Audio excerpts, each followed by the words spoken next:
네, 오늘은 여기 웨스트홀 이쪽에 들어가서 좀 보려고 하고 있어요. 웨스트홀 두 번째 입구로 들어오게 되면은 처음에 만나는 곳이 여기 쿠보타입니다. 쿠보타는 일본 회사인데 전 세계 농기계 시장이 존디어하고 쿠보타 등 상위 기업이 전체 시장의 40% 정도를 가지고 있죠. 보통은 존디어만 많이 생각하시는데 이 쿠보타도 유명한 회사 중에 하나이고, 일본 회사가 왜 여기 있냐면 쿠보타 북미 쪽에서 전시를 해서 그렇습니다. 그래서 제일 먼저 봐야 되는 게 얘거든요. 2025년도 혁신상을 받은 제품이죠.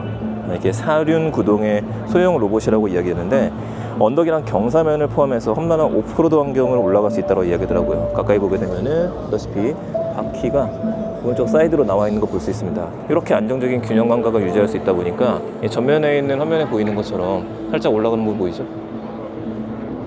여기 위에다가 바구니 같은 것들을 올리더라도 안전하게 배달이 가능해지는 것들이고, 혹은 사람이 탑승할 수도 있고 원격으로도 제어할 수 있다고 이야기를 합니다. 나머지 제품들을 보더라도 쿠보타스러운 자체 색깔을 좀 만들어 놓은 것 같아요. 자, 쓱 한번 둘러보죠. 쿠보타의 다른 제품들. 이건 이제 어그리 컨셉 2.0이라고 하는 제품. 자, 사람이 있는 곳들을 지금 인식을 하고, 이 앞에 패널이 있기 때문에 저 패널을 통해서 대화할 수 있다고 하는데, 지금 느낌표 나온 거 보이죠? 오토 모드라고 나왔습니다.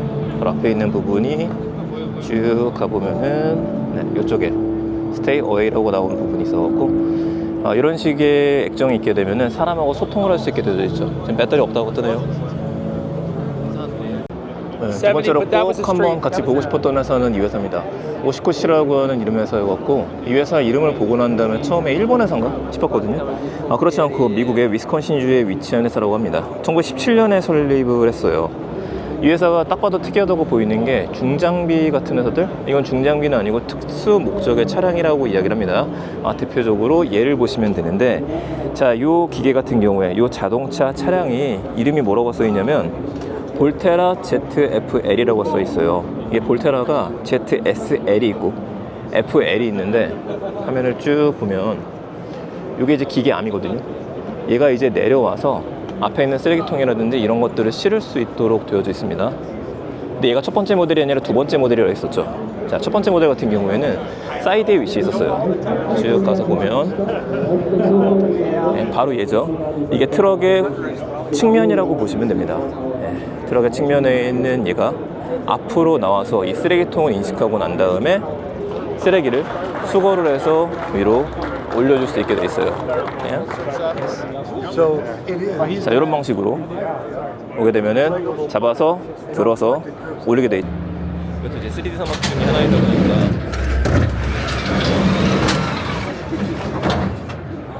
잘못했는데 모든 것들을 지금 자동화할 수 있는 모습 보여주셨어요.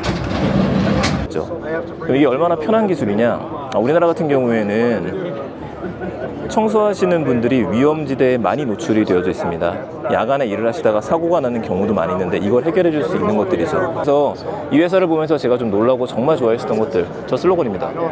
자, 매일매일의 영웅들을 위한 기술이라 써 있는데, 매일의 영웅이 누구냐? 소방관, 그리고 청소하시는 분들. 이래서 소방차도 지금 전기로 만든 기술을 갖고 있습니다. 자, 쭉 보시게 되면은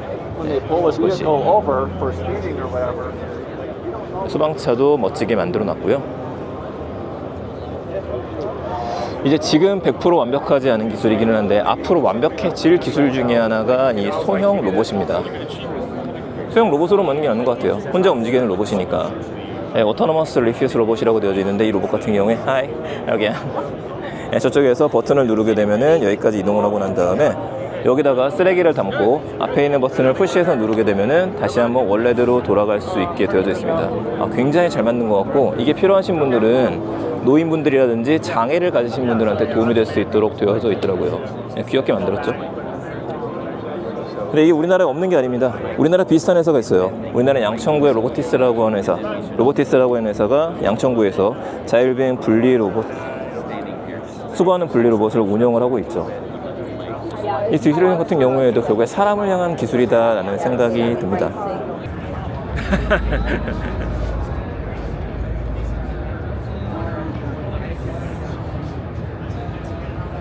Now, who's supposed to take the garbage to the container?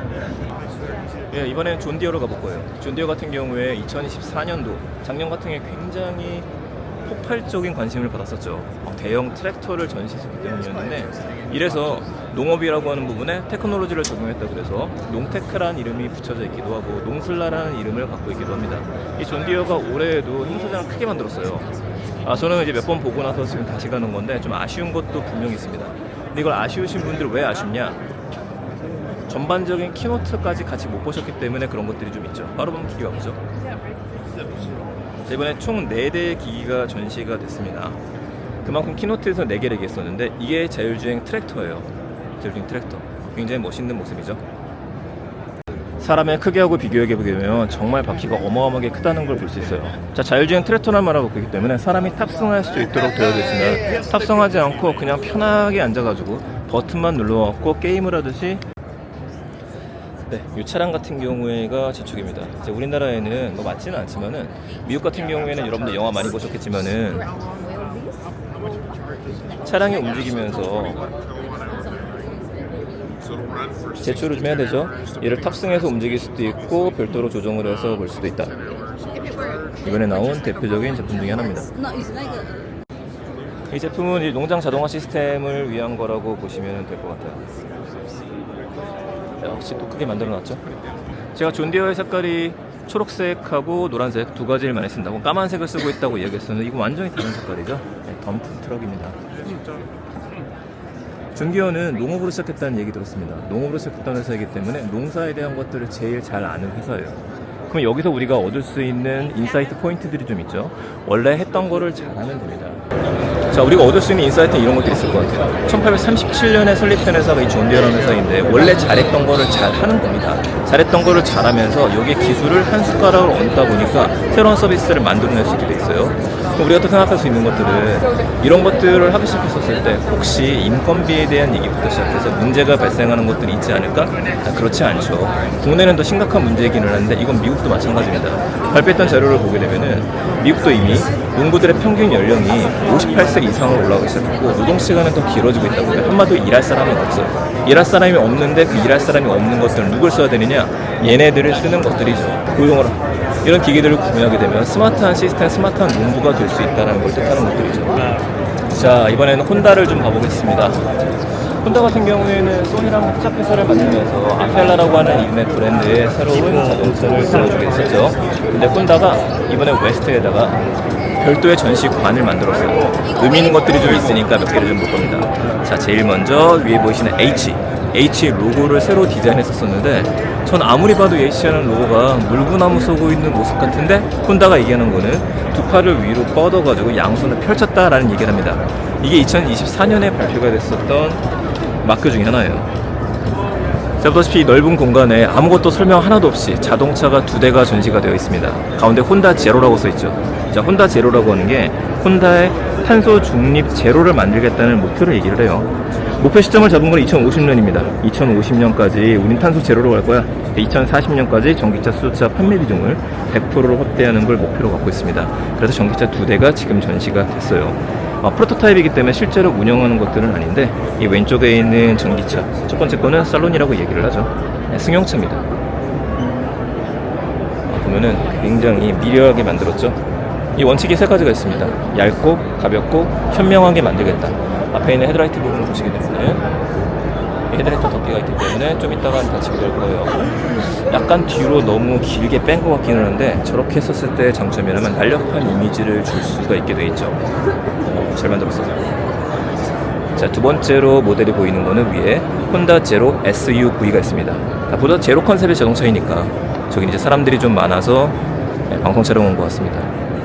이렇게 가까이 가보도록 하죠. 네, 이게 SUV 디자인인데, 디자인인데 보셨던 살론이랑 거의 비슷하게 만들었어요. 형태가 똑같기는 하고 뭐 잘 만들었긴 했지만 고민은 될 것 같습니다. 혼다의 고민하는 고민을 한번 생각해 보게 되면은 이게 2050년을 목표로 했다 그러고 이제 전기차들을 만들기 시작하고 새로 시작했다고 만들긴 하거든요. 근데 무슨 고민이냐면은 이미 전기차는 많이 나와 있어요. 보여줄 수 있는 기술도 많이 있습니다. 이런 시점에서 혼다라는 이름을 가지고 새로운 전기차를 만든다고 했었을 때 과연 어느 정도 팔릴 수 있을 것이냐, 사람들이 믿고 신뢰하면서 가져갈 수 있을 것이냐. 기존에 없던 새로운 것들을 보여주려면 그만큼의 비싼 걸 만들어야 되거든요. 그래서 다들 아시는 것처럼 이쪽 분야에는 테슬라가 있고 중국 회사들, BYD와 같은 것들이 무섭게 추격을 하고 있습니다. 정말 좋은 자동차를 만드는데 가격까지 저렴한 것들을 만들기 시작해요. 과연 혼다가 몇 년 후에 저 제로 컨셉의 자동차를 만들었는데 점유율을 차지할 수 있을지 이것도 한번 지켜봐야 될 것 같습니다. 자, 이제 바로 옆에 현대모비스관이 있거든요. 현대모비스관으로 이동해 보도록 할게요. 자, 현대모비스에서는 사실 2024년도 작년 같은 경우에 조금 더 볼 게 많았던 것 같습니다. 작년에 보였던 대표적인 것들은 자동차 크랙 주행이라고 이야기를 해서 우리가 평행 주차 같은 것들 할 때 바퀴가 가로 형태로 가가지고 주차할 수 있는 것들을 보였었거든요. 근데 올해는 아예 컨셉을 바꾼 것 같아요. 이 컨셉을 제가 한마디로 정리해드리게 되면은 이제는 소프트웨어에 조금 더 신경을 쓰기 시작했다, 이렇게 볼 수 있을 것 같습니다. 컨셉상에서는 세 가지를 보였었거든요. 첫 번째는 휴먼 센트릭 인테리어 라이팅 시스템이라는 걸 보여줍니다. 자, 가까이 보도록 하죠. Your car is going car doors and 자, 바로 이 부분인데 if you start opening it slowly, the closer it gets to an object, 휴먼 it's gonna 센트릭 start 인테리어 turning 라이팅 yellow and 시스템이라고 red. 해서 32가지 성의 패턴을 보는 거죠. 한마디로 운전자가 스트레스를 받거나 기분이 좋거나 이럴 때마다 앞에 이 화면에 보이는 것처럼 음악도 좀 바뀌고 디자인이 바뀌는 거 보여줍니다. 지금 시연하고 있는 거는 문콕 망대예요. 문콕이 되면 안 되니까. The steering wheel facing the eyes. 예, 두 번째로 소개가 되어 있는 대표적인 모습 중에 하나가 홀로그래픽 윈드실드 투명 디스플레이라고 이야기를 하거든요. 이게 뭐냐면은 디스플레이예요. 우리 보통 HUD라고 이야기를 하죠. 그래서 운전석에서 유리창을 보게 되면은 뭔가 비춰갖고 시스템을 볼 수 있는 걸 이야기하는데, 이번에 공개가 되어 있는 것들은, 자, 우리 가까이 가보게 되면은 제대로 나와 있지는 않지만 운전석뿐만 아니라 조수석에서도 엔터테인먼트를 볼 수 있는 거로 이야기를 합니다. 그래서 HUD를 더 많이 길게 빼놨다. 이름을 HWD라고 이야기를 하더라고요. 문제는 이제 또 고민은 되는 부분이 있을 거예요. 이런 것들이 들어가게 되면 자동차 가격이 올라가게 될 텐데, 이 자동차 가격이 올라오는 것들에 대해서 도대체 왜 만들었었을까? 이런 것들에 대해 사람들이 과연 비용을 지불하고 구매하게 될까? 근데 이걸 해결할 수 있는 부분은 좀 있습니다. 왜 이걸 만들었느냐에서 현대모비스가 올해 이야기하는 것 중에 하나가 휴먼 테크라고 하는 말을 이야기를 해요. 사람을 향한 기술로다가 가져가기 시작했다. 이거로 해서 몇 가지 여러분들이 착각하시면 안 되는 게 CES는 쇼거든요. 쇼를 보여주는 것들이에요. 우리가 이런 것들 할 수 있는 걸 보여주겠어. 할 수 있는 거 다 모아놨어. 현대모비스는요, 현대자동차하고 제휴를 해서 소니라든지 샤오미라든지 아니면 나머지 회사들하고도 같이 공급할 수 있는 기술력을 가지고 있기 때문에 그 가능성을 보여준 거다, 이렇게 보시는 게 조금 더 좋을 것 같습니다. 드디어 얘를 보게 됐는데, 이게 지금 아마존에 도입이 되어져 있는 휴머노이드 로봇 중에 하나죠. 디짓이라고 하는 거거든요. 근데 이 디짓이 지금 자동차 회사 쪽에도 전시가 되어져 있어요. 일하는 방식을 보여준다고 보시면 될 것 같습니다. 자, 움직임을 보게 되면은 앉았다가 일어나서 물건을 놓는 모습을 보여줘요. 요즘에 이런 로봇들을 협업 로봇이라고 이야기를 하거든요. 혼자 일을 하는 게 아니라 두 개가 동시에 같이 일을 하는 거 보여줘요. 예, 빌트 포 스페이스라고 되어져 있죠. 우주에 대한 이야기인데 뭔가 하고 봤더니만은 지금 코마츠라고 하는 회사에서 장비를 개발한 내용으로 들어가 있어요. 사실 코마츠는 일본의 장비 건설사 중에서 제일 유명한 회사 중에 하나인데 CS 2025에 처음으로 참가를 했습니다. 이미 작년인가 재작년 2021년 정도로 기억을 하는데, 이때부터 일본에서 하고 있는 우주산업 중에 디지털 트윈 기술을 보여줬던 적이 있었어요. 그래서 아직은 이제 컨셉이죠. 컨셉인데 이런 고민을 하고서 달에서도 움직일 수 있는 달용 건설 장비를 만들고 있다. 이 컨셉으로 보시는 게 좋을 것 같습니다. 예, 웨스트로 들어오면 제일 먼저 만날 수 있는 곳 중에 하나가 모빌아이가 있죠. 근데 모빌아이하고 옆에는 퀄컴이 있어요. 이 둘이 경쟁적으로 사업을 하고 있는 분야 중에 하나가 모빌리티 분야죠. 스냅드래곤 같은 경우에는 사실 모빌아이의 매출을 상당 부분 가져오게 됐습니다. 지금 안쪽에서는 시연하는 영상을 보여주는데, 이것도 이제 컨셉카거든요. 컨셉카이기 때문에 실제 구현되는 건 아니고, 스냅드래곤 자체가 어떤 회사에 들어갈 수 있는 모델이잖아요. 아무 회사에서나 적용이 되게 되면 우리가 이런 식으로 유기적인 연결점들을 보여줄 수 있다, 이런 컨셉으로 보시면 될 것 같습니다. 이번에는 W 제일 첫 번째 게이트로 들어오게 되면 만날 수 있는 회사가 바로 우리나라 회사죠. LG 이노텍입니다. LG노텍이 여기다 전시를 하고 있거든요. LG노텍에서 전시한 거는 이것저것 다 보여주는 게 아니라 화면에 보이시는 것처럼 라이다라고 지금 쓰여져 있습니다. 컨셉카를 만들고 나서 이노텍에서 보이는 대부분의 제품들을 다 여기다 부여를 했어요. 롤헤더 카메라라든지 아주 그런 것들, 위에 센서 코드에 대한 것들,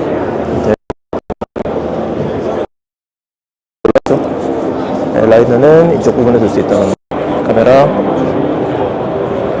LG 이노텍도 이제 고민이 많았던 것 중에 하나일 겁니다. 사실 LG 이노텍도 아이폰 모델부터 시작해갖고 스마트폰 쪽에 제공하는 것들이 많았던 상태였어요. 자, 웨스톨에서 우리가 볼 수 있는 굉장한 인사이트들이 좀 있습니다. 사실 가전제품 박람회로 시작했었잖아요. 근데 왜 자동차냐? 가전제품이 많아지고 더 그 이상으로 확장을 하다 보니까 결국에는 집이 아니라 자동차도 제2의 집이다 라는 식으로 나오기 시작했죠. 그때부터 바로 이 웨스톨에서 다양한 자동차 회사들을 모아놓고서 전시를 하기 시작했었습니다. 어제 키노트로 기억이 나는데 델타항공에서 키노트를 하면서 델타항공이 AI 옷을 입기 시작했다는 얘기를 했었어요. 그 전에는 젠슨 왕이 역시 물리적인 AI를 얘기했었는데 AI가 몸을 가지게 된다? 제일 좋은 것 중에 하나는 걸어다니는 로봇이 아니라 자동차가 될 수 있습니다. 자동차는 충분히 가능한 일이거든요. 이 웨스톨에서 우리가 볼 수 있는 거는 기존 자동차 회사들의 고민을 볼 수 있습니다. 자동차 회사 같은 경우에는 원래 잘했던 거를 잘해야 되는데 소프트웨어를 기반으로 했던 회사들이 등장하다 보니까 자동차는 소프트웨어를 기반으로 해서 등장하다 보니까 변화와 혁신을 강제받을 수밖에 없게 됐습니다. 그래서 웨스톨에서 볼 수 있는 거는 기존에 있는 자동차들이 어떤 고민 끝에 새로운 것들을 만들어낼 수 있는지, 혹은요 부품 제조자들은 우리가 생각하는 게 무엇인지, 그리고 소프트웨어를 만드는 것들은 우리가 갖고 있는 것들을 팔기 위해서 어떤 노력을 할 수 있는지, 이 모든 것들을 하나하나씩 볼 수 있을 것 같습니다. 하지만 이 모든 것들이 쇼라고 하는 것들을 잊으셔서는 안 되겠죠.